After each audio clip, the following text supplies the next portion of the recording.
Gujarat diamond worker union દ્વારા Surat collector વતી મુખ્યમંત્રીને આવેદનપત્ર આપી જણાવાયું હતું કે ગુજરાત સરકારે જુલાઈ મહિનાની 1લી તારીખે વટહુકમ બહાર પાડીને ફેક્ટરી એક્ટમાં કામદાર વિશે ફેરફારો જાહેર કર્યા છે।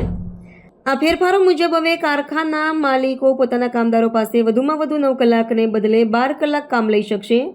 કામના કલાકોની કુલ સંખ્યા અંતરાલ વિના અટકે એટલે કે વિરામ વિના લંબાવી શકાશે, પણ એ માટે કામદારની સંમતિ મેળવવી પડશે। કામદાર પાસેથી સંમતિ મેળવવાનું માલિક માટે અઘરું કામ નથી જ। કામદાર નોકરીમાં દાખલ થશે ત્યારે જ તેની પાસેથી વગર પૂછીએ સંમતિપત્ર પણ સહી લઈ લેવાશે। તો છેલ્લા ઘણા વર્ષોથી માલિકો આમે કામદારો પાસે 12 કલાક કામ કરાવી જ રહ્યા છે। અત્યાર સુધી કામદાર પાસે દરરોજ 12 કલાક કામ લેવાનું ગેરકાયદેસર ગણાતું હતું, પરંતુ હવે આ ગેરકાયદેસર ગણાતા પગલાને સરકારે કાયદેસર કરી મજૂરોનું શોષણ કરવાની માલિકોને પરવાનગી આપી દેવામાં આવી છે। ફેક્ટરી એક્ટમાં સુધારા મુજબ કલમ 59માં કામદારો પાસે અઠવાડિયામાં 48 કલાકથી વધુ કામ લેવાનું નથી।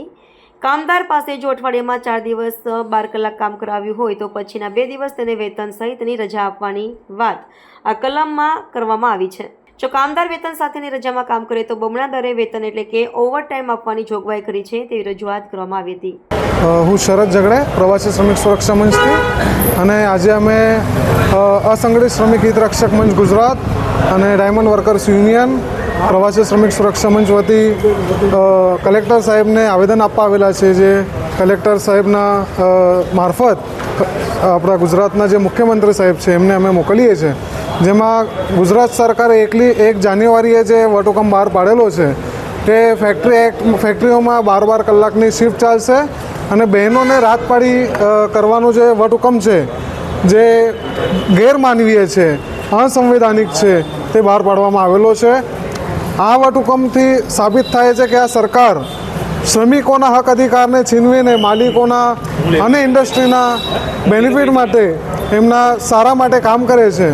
તેમજ આજે આટલી મોટી ઇન્ડસ્ટ્રી 2 કરોડથી વધારે મજદૂરો અને એ પણ પ્રવાસી મજદૂરો જ્યારે ગુજરાતમાં કામ કરતા હોય ત્યારે એમના હક અધિકારોનું સીધું હનન, એમના સંવિધાનિક હકોનું ઉલ્લંઘન આ ગુજરાત સરકાર કરવા જઈ રહી છે, જેને અમે માંગ કરીએ છીએ કે આ વટહુકમ પાછો લેવામાં આવે, એને રદ કરવામાં આવે અને જે જૂના મજૂર કાયદાઓ છે એનું ચુસ્તપણે પાલન કરવામાં આવે તો કરોડો લેબરોને, કરોડો મજદૂરોને જે ગુજરાતમાં મજદૂરી કરવા આવે છે એમને હક અધિકારોને એમનું સારું એમને બેનિફિટ થશે।